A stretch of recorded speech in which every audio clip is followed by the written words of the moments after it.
Good evening, visitors. Welcome to the Australian War Memorial's last post ceremony. My name is Dennis Stockman, and joining us today from the Royal Australian Air Force is Flight Sergeant Luke Walker, who is the great-nephew of this evening's Roll of Honour story, Private Michael Malloy. We warmly welcome the extended family of Private Michael Malloy who are in attendance this evening. We welcome the veterans who have served, those that are still serving, and the families that support them. We acknowledge the members of RSL and Services Clubs Association, RSL Victoria, and RSL Queensland who are watching the broadcast of this ceremony across Australia. During this evening's ceremony, wreaths will be laid at the base of the pool of reflection by family and visitors to the memorial. Please stand and join in singing the national anthem.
The Australian War Memorial was vision of Charles Bean, Australia's First World War official historian. Bean landed with the Australian troops on Gallipoli and stayed with them at the front through to the end of the war. The idea of this national memorial and museum came to him at Pozières, France, in the depths of the bloody fighting of 1916. Bean's idea was that this would be a place where families and friends could mourn loved ones buried in faraway places.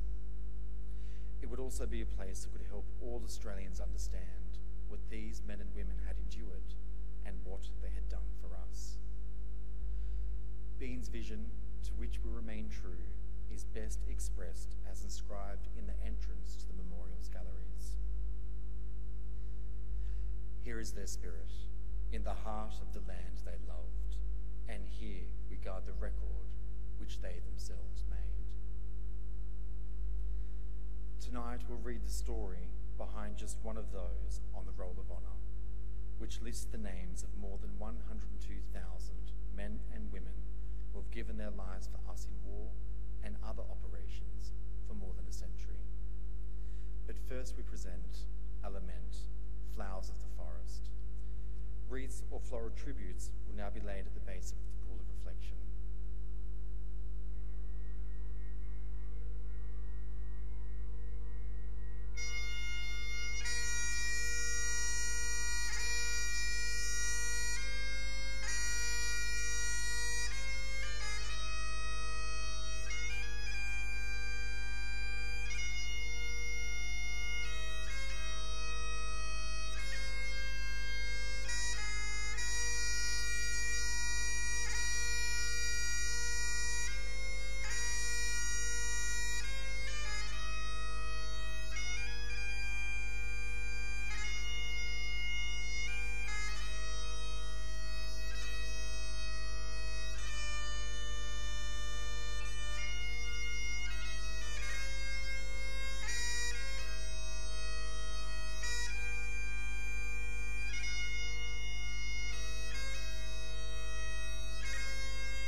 Today we remember and pay tribute to Private Michael Malloy.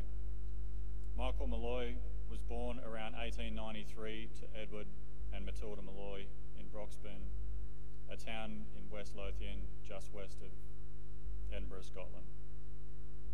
By the time the First World War began, Malloy had immigrated to Australia and was working as a miner in New South Wales. Malloy enlisted in the Australian Imperial Force at Randwick on the 21st of August 1914, just over a fortnight after the announcement of Australia's involvement in the war. He joined the newly raised 1st Battalion and after an initial period of training left Sydney aboard the transport ship Afric on the 18th of October.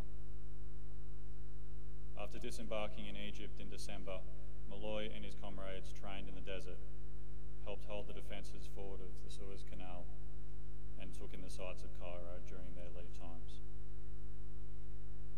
In early April, the 1st Battalion sailed to Lemnos to prepare for the Gallipoli campaign, and on the morning of the 25th of April, Malloy and the other men of the battalion came ashore near Anzac Cove.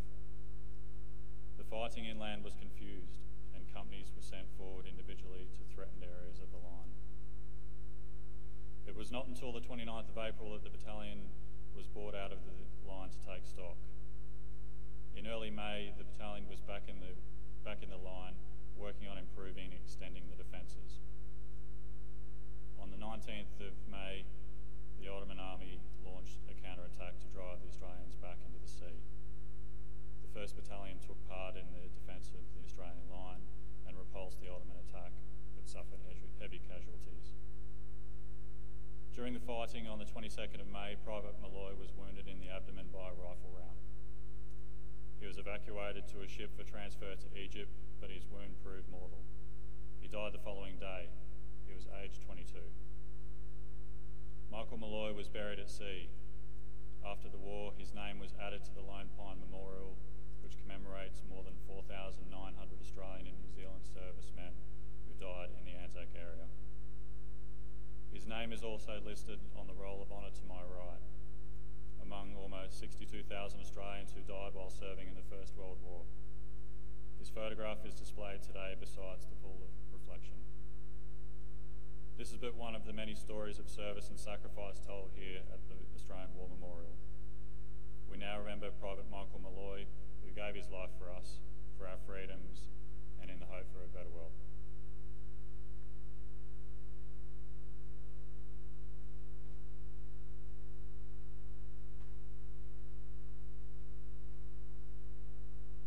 They shall grow not old, as we that are left grow old. Age shall not weary them, nor the years condemn. At the going down of the sun, and in the morning, we will remember them. We will remember them.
Lest we forget. Lest we forget.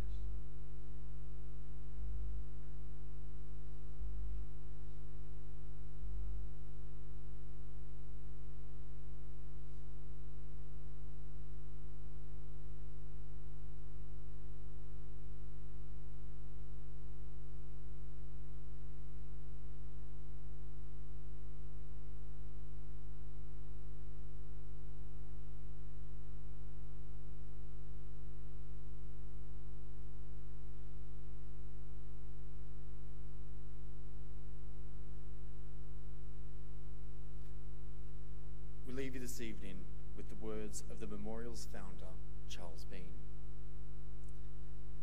Many a man lying out there at Pozières or in the low scrub at Gallipoli, with his poor tired senses barely working through the fever of his brain, has thought in his last moments, well, it's over, but in Australia, they'll be proud of this. Ladies and gentlemen, boys and girls, that concludes the last post ceremony. Thank you for visiting the Australian War Memorial, and good evening.